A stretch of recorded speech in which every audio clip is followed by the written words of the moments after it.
My name is Eugene. I'm 81 years old, and I want to tell you about something that happened 7 months ago that changed how I see everything.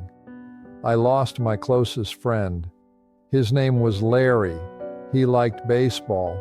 I preferred football. He was a Democrat. I was Republican. He read mystery novels. I read Westerns. But none of that mattered because we had something more important. We had consistency. We had reliability. We had 46 years of just showing up for each other. We'd met every morning for coffee for 46 years. Same booth, same time, same order. And when he died, a part of my day died with him. But before I get to that, let me tell you how we started. It was 1978. I was 35, working as a mailman in Missoula, Montana. Larry worked at the bank downtown. We both started stopping at Betty's Diner on our way to work. Not together at first, just two guys who happened to need coffee at 6:30 a.m. The place opened at 6, and we were always the first customers. One morning, I was sitting in my usual booth when Larry walked in. All the other booths were empty, but he asked if he could sit across from me. "Don't like eating alone," he said. That was 46 years ago. By 1985, when I was 42, it had become a routine. Every morning, Monday through Friday, 6:30 a.m. at Betty's. Larry would get black coffee and a glazed donut. I'd get coffee with cream and wheat toast. We'd sit in booth number 3 by the window. We'd talk about the weather, the news, whatever was happening in town. Nothing deep, nothing profound, just two guys starting their day together. Larry got married in 1988. I was invited to the wedding. His wife, Carol, was a nice woman, but she thought our morning coffee routine was strange. "Why do you need to have coffee with Eugene every day?" she'd ask. Larry would just shrug and say, "It's what we do. When you have a good thing, you don't question it. You just keep showing up." In 1992, when I was 49, my wife died suddenly, heart attack. Larry didn't say much about it, but the morning after the funeral, he was there at 6:30 as always. Didn't try to cheer me up or give me advice. Just sat across from me while I drank my coffee and tried to figure out how to live without her. Some mornings I'd barely say a word. Larry never minded. He'd just eat his donut and read the paper, letting me sit in my grief. Around 1998, when I turned 55, Betty's Diner closed down. Larry and I were devastated. We'd been going there for 20 years, but we found another place, Murphy's Coffee Shop, 3 blocks over. Different booth, but same routine, same time, same orders. The waitresses at Murphy's got to know us. The morning regulars, they called us. We had our own booth again, number 5 this time.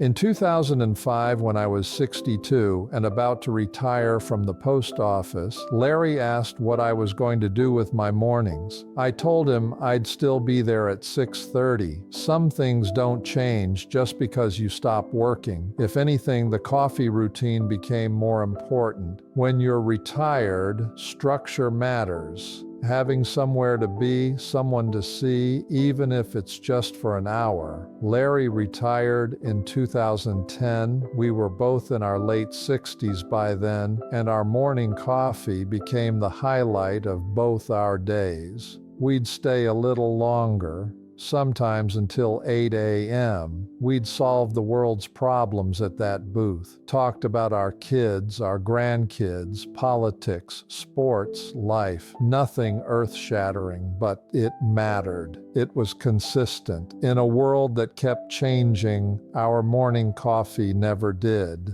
In 2015, when I was 72, Carol died. Larry was quiet for weeks after the funeral. I realized he'd lost not just his wife, but also the person who questioned our morning routine.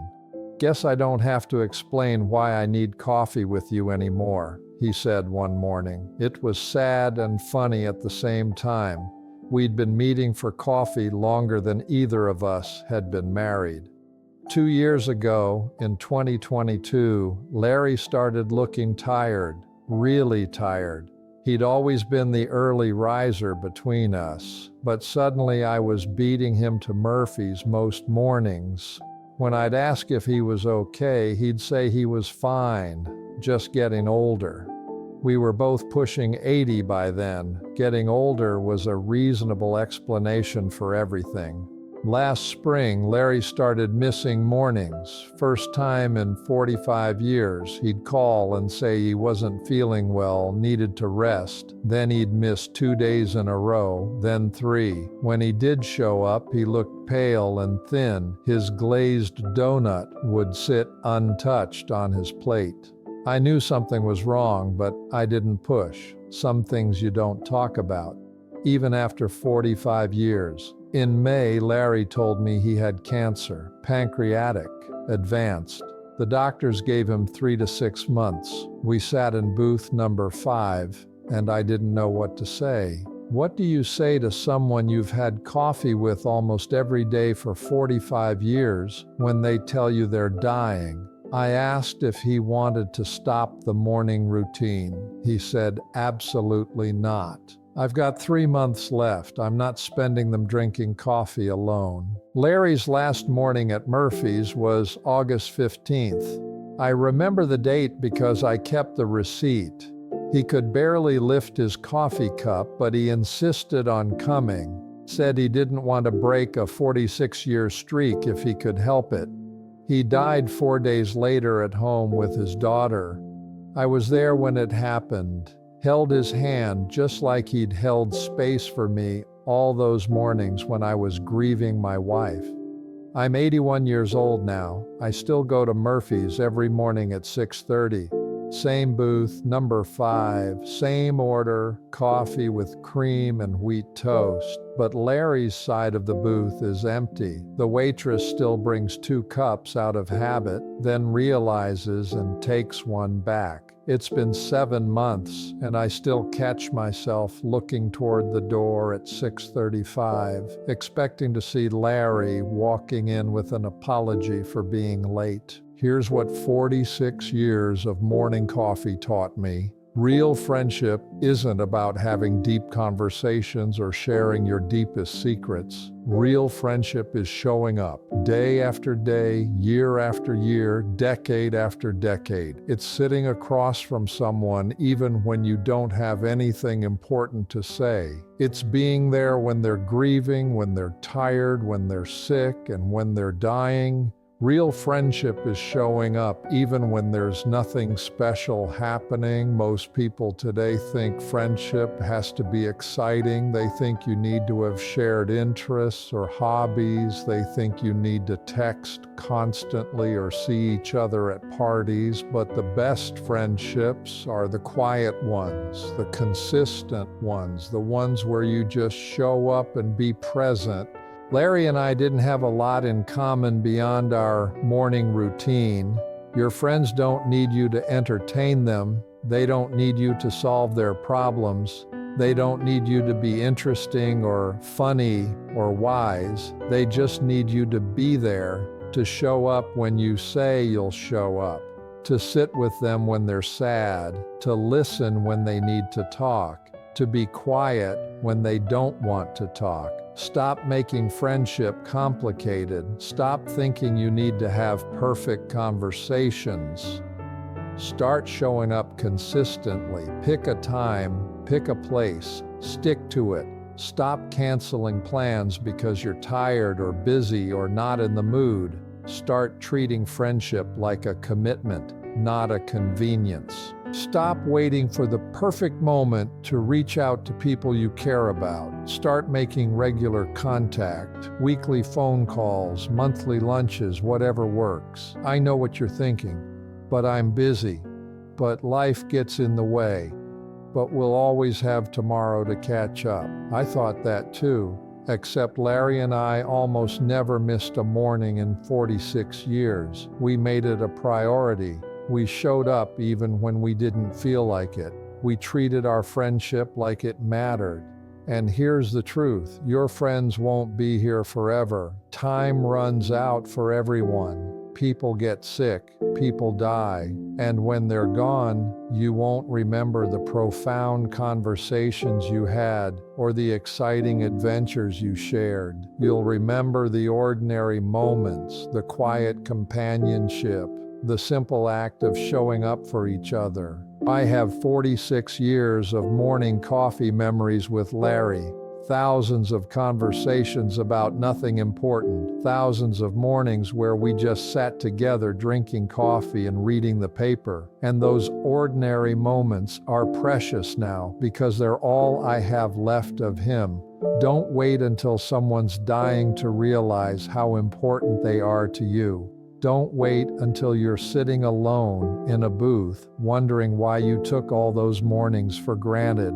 Show up now. Be present now. Make the time now. The coffee shop doesn't care that Larry's gone. They've got other customers, other routines. The world keeps moving. But I remember 46 years of friendship that was built on nothing more complicated than showing up at the same time, same place, every single day. If you got a friend you haven't seen in a while, call them, make plans. Start a routine, because the most important friendships aren't the dramatic ones or the exciting ones, they're the consistent ones. The ones where you just show up and be present, even when there's nothing special happening. That's what Larry taught me. That's what I wish I'd understood when I was younger. Friendship isn't a feeling, it's a practice. It's the daily choice to show up for someone and the daily hope that they'll show up for you too. I still keep Larry's last receipt in my wallet. August 15th, 1 coffee, black, 1 glazed donut, untouched. It reminds me that even the most ordinary moments become precious when they're the last ones you'll ever have. Share this with someone who needs to hear it. Subscribe if you want more stories about what really matters. And then call a friend and make plans for coffee. Because life is short, but friendship can make it feel longer if you just show up.